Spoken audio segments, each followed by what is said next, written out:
Salut les gars, aujourd'hui on se retrouve pour une nouvelle vidéo. 1, 2, 3, let's go!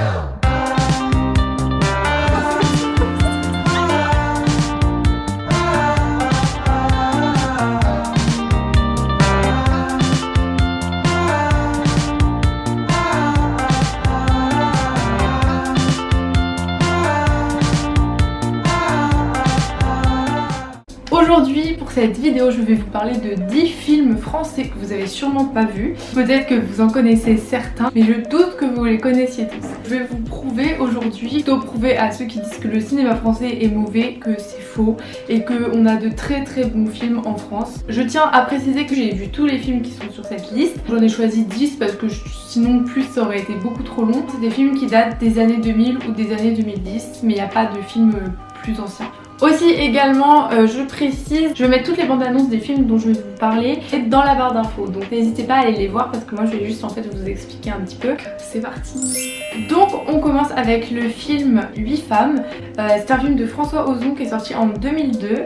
Avec un casting vraiment incroyable. Donc il y a Catherine Deneuve, Isabelle Huppert, Virginie Ledoyen, Firmin Richard, Fanny Ardant, Emmanuel Bréard, Daniel Darieux et Ludivine Sagnier. Ça raconte l'histoire d'une jeune fille en fait qui s'appelle Suzon, qui a 18 ou 19 ans, qui est à la fac en Angleterre et elle rentre à Noël après plus d'un an sans être revenue dans la demeure familiale pour célébrer Noël donc avec sa famille, donc sa mère, sa sœur, ses tantes et son père. Lorsqu'elle rentre, il y a un drame. On apprend que le père, donc le seul homme qui est de cette maison en fait, a été assassiné, un couteau dans le dos. À partir de ça, ça va être une enquête pour savoir qui a tué le père. Les femmes entre elles, donc les 8 femmes qui sont présentes dans la maison, se suspectent toutes en fait et du coup voilà, le film tourne sur ça, sur qui a tué le père. Il y a beaucoup de conflits entre les personnages, c'est assez décalé. Franchement moi j'ai trouvé assez drôle, c'est un humour assez particulier mais voilà c'est assez marrant et c'est un peu donc c'est une comédie musicale en quelque sorte parce que les personnages chantent chacun leur tour mais en soi c'est pas non plus voilà, pas une comédie musicale comme Les Demoiselles de Rochefort ou Les Parapluies de Cherbourg ou quoi que ce soit. C'est vraiment sympa comme film donc je vous le conseille. Je sais qu'il est dispo sur Netflix donc voilà. Ensuite, deuxième film, je vais vous parler de Petit Pays. C'est un film d'Éric Barbier qui est sorti cet été, donc en 2020, avec comme acteurs principaux du coup il y a Jean-Paul Rouve et Isabelle Cavano. Ce film franchement c'était une découverte, c'est vraiment par inadvertance que je me suis retrouvée dans la salle. Je suis allée voir avec ma mère au cinéma, dans un tout petit cinéma et en fait je me suis trompée, de base on devait aller voir Été 85, donc un autre film de François Ozon et au final on est allé voir Petit Pays on savait pas du tout de quoi ça parlait. C'est une fois qu'on nous a donné les tickets en fait qu'on a vu que c'était pas le bon film parce qu'il y avait qu'une séance dans le cinéma et du coup on s'est dit bon bah on y va quand même, on va voir. J'ai pris une grosse claque en regardant ce film. En fait ça raconte l'histoire d'un enfant qui s'appelle Gabriel qui a 10 ans, qui est métisse, donc son père est un expatrié français qui vit au Burundi et sa mère du coup est une Rwandaise. Ça se passe dans les années 90 et l'histoire parle de la guerre civile au Burundi et du génocide des Tutsis au Rwanda. Donc franchement moi c'est un sujet que je connaissais pas du tout, j'en avais jamais entendu parler malheureusement alors que c'est hyper récent, ça date des années 90. Donc après avec ma mère on a parlé vu qu'on a regardé ensemble le film et elle justement m'a dit que voilà quand ils étaient jeunes ils en ont beaucoup entendu parler. Moi je n'avais jamais entendu parler et personnellement je suis un peu choquée qu'on ne nous en ait jamais parlé en cours d'histoire parce que c'est quand même hyper important sachant que j'ai compris l'État français a eu quand même une grande responsabilité dans ce conflit et je suis pas assez informée sur le sujet pour en parler. Donc franchement ce film il est incroyable, vraiment hyper émouvant et waouh, enfin genre j'ai vraiment pris une claque en le voyant. Ensuite c'est le film Ma Première Fois de Marie Castille Mention Char qui est sorti en 2012 avec Esther Comard et Martin Cahnavo. C'est un drame romantique. C'est un film que j'ai vu quand j'étais plus jeune, vu qu'il est sorti en 2012 et je me rappelle qu'avec mes copines on l'avait regardé ensemble et on avait trop aimé. C'est une histoire d'amour entre un garçon et une fille, donc le garçon qui s'appelle Zachary, il a 20 ans et il est un peu bad boy, un garçon qui a pas mal de problèmes, il se fait virer de ses anciens établissements etc. Donc il arrive en terminale et il rencontre Sarah qui elle est une fille très studieuse, très sérieuse, sa petite fille parfaite quoi en fait. Elle est super gentille, elle a des amis, elle s'entend bien avec eux, elle a des bonnes notes à l'école etc. Et au début vraiment elle peut pas se le voir, elle l'aime pas du tout et au final il y a des choses qui font qu'ils vont se rapprocher et ils vont vivre une histoire d'amour très passionnée. Ce film est super bien, si vous ne connaissez pas encore je vous le conseille. Ensuite on a le film Le Chant du Loup qui est un film film de Antonin Baudry qui est sorti en 2019. Je sais que la presse en a pas mal parlé, donc vous avez sûrement déjà dû en entendre parler. Donc dans ce film il y a François Civil qui joue dedans, donc ouais, François Civil, je l'aime. J'ai eu la chance, en plus je l'ai déjà vu en vrai à Deauville une fois. Je l'ai vu de loin mais j'ai vu François Civil.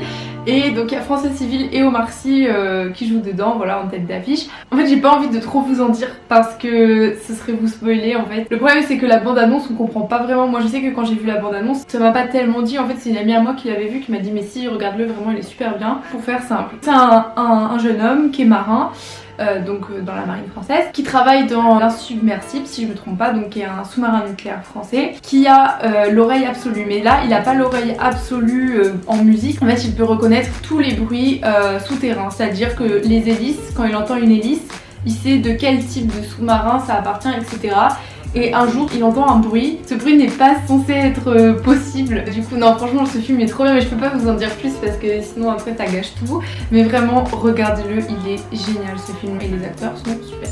Ensuite on a un autre film de François Ozon qui est France, qui est sorti en 2016 avec Pierre Ninet et Paula Beer. Donc ce film se passe après la Première Guerre mondiale. On rencontre Adrien, un jeune soldat français qui se rend en Allemagne pour se recueillir sur la tombe de son ami qui était un soldat allemand, Franz, qui est mort du coup pendant la guerre. Et il va rencontrer sa fiancée qui au début va se demander qui il est. Donc il lui explique qu'en fait il est un ami de Franz et que malgré la guerre etc ils étaient amis. Il y a une complicité en fait qui va naître entre eux, et vu qu'on sort juste de la guerre, les relations franco-allemandes n'étaient pas forcément très bien vues, que ça tourne autour de tout ça, des préjugés des gens à l'époque, etc. Le film il est en français et en allemand, donc il y a des passages en français, il y a des passages en allemand, et il est aussi en noir et blanc et en couleur, donc franchement moi j'ai adoré ce film. Ensuite un autre film qui parle de la Première Guerre mondiale, enfin du coup encore de la post-Première Guerre mondiale, c'est Au revoir là-haut de Albert Dupontel qui date de 2017. Donc dans le film on a Albert Dupontel qui joue le rôle principal.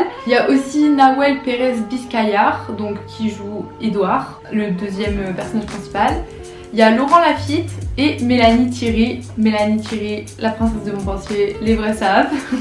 Donc ce film raconte l'histoire de Édouard et Albert, deux camarades de guerre, dont un qui est une gueule cassée, Édouard qui s'est fait détruire la mâchoire après l'explosion d'un obus, en sauvant la vie d'Albert. Après la guerre, ces deux-là vont se rendre compte en fait que personne ne veut d'eux.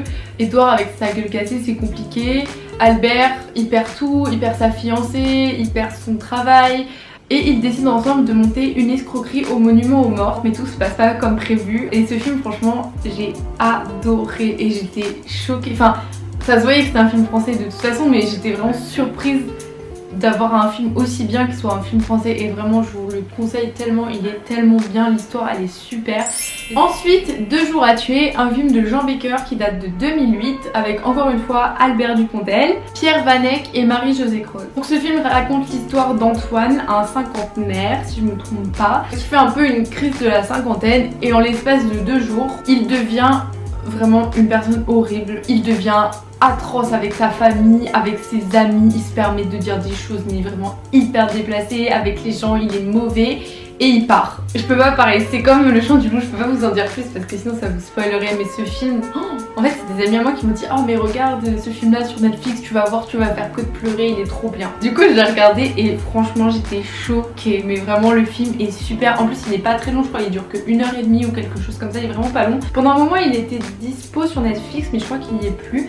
Mais en tout cas franchement ce film il est trop bien, c'est une pépite, j'étais choquée de l'histoire, mais waouh.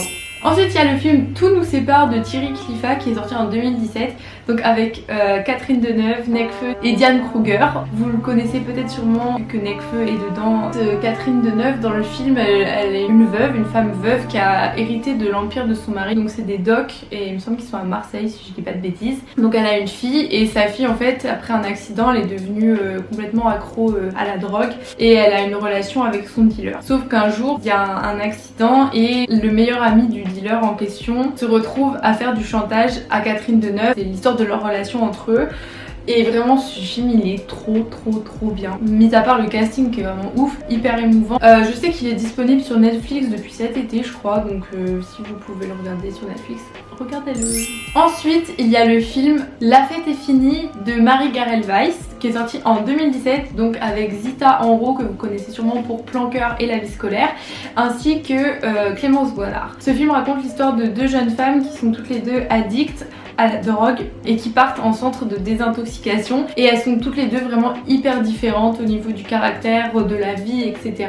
Il y a une relation très fusionnelle qui va se créer entre les deux, donc elles vont devenir vraiment amies. L'histoire suit leur parcours pour réussir à se détacher de la drogue. Ce film j'avais regardé avec ma meilleure pote et franchement on avait bien aimé, il est pas trop long, donc c'est un sujet qui est assez sérieux bien évidemment, c'est pas du tout une comédie, mais le film est vraiment cool et donc voilà, je vous le conseille aussi. Enfin, pour terminer, je pense que, je sais pas si c'est mon préféré ou pas, mais ce film, mais qu'est-ce que... Oh là là, j'adore. Vraiment, c'est un film que j'adore, que j'ai dû voir au moins 4-5 fois, tellement il est bien. C'est le film Iris de Djalil Lesper, qui est sorti en 2016, donc avec Charlotte Lebon, Romain Duris, Camille Cotin et Djalil Lesper lui-même.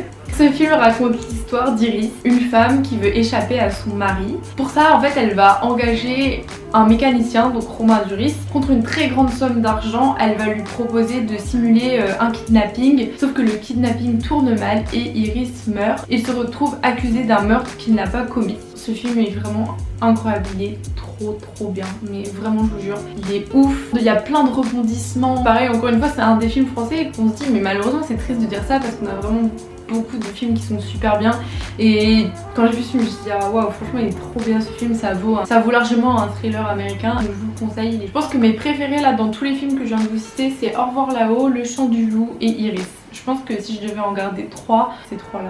Donc voilà, j'espère que la vidéo vous aura plu. Et surtout n'hésitez pas à me dire en commentaire si vous avez déjà vu ces films. Et aussi également si vous avez d'autres films français dans ce genre à me conseiller. Et je vous dis à très bientôt.